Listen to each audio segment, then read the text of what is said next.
Dolby yun.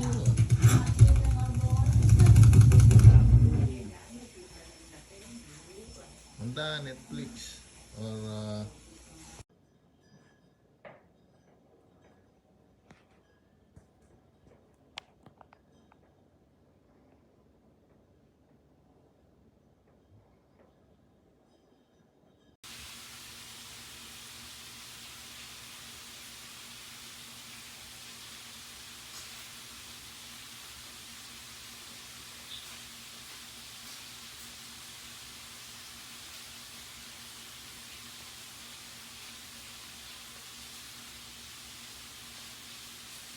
I'm going to take this wood-burning fireplace and convert it to an electric fireplace. So let's get to it.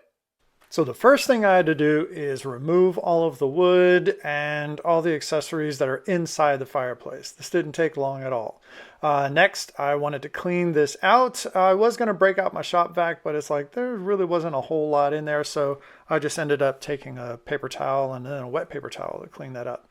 Then comes the measurements. This is extremely important.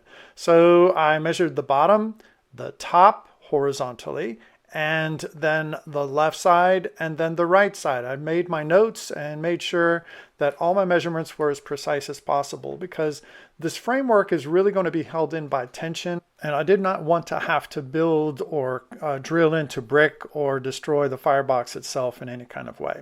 All right, now I'm unpacking, and these things compact very well, which is very good because I know the glass is tempered glass and it's really strong, but glass in shipping is just always a questionable thing. Anyway, I set this up in my garage so I can unpack it and then do my work in there without any kind of fear of just messing anything up in my living room. Here are instructions. They're really clear on how to install this thing if you're just going to set it on the wall or if you were going to insert it into the wall. So that was good. First thing I have to do is take off the safety screw that holds the glass in place. This is especially important just for shipping and that type of thing. And there is another screw hole that you can put the screw in to secure it when it's installed in your home.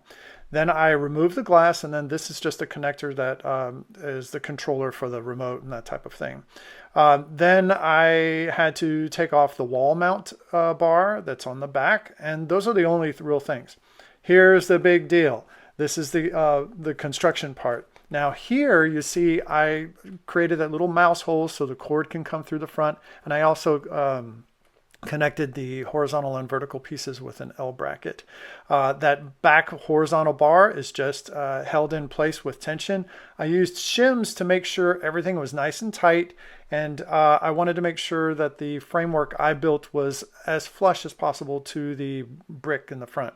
Here I'm adding an extender to my screwdriver so that I can actually insert the screw all the way into that little hole that's going to secure the fireplace insert to that horizontal piece that you saw earlier in the video. After I did both sides, there's two of those screws.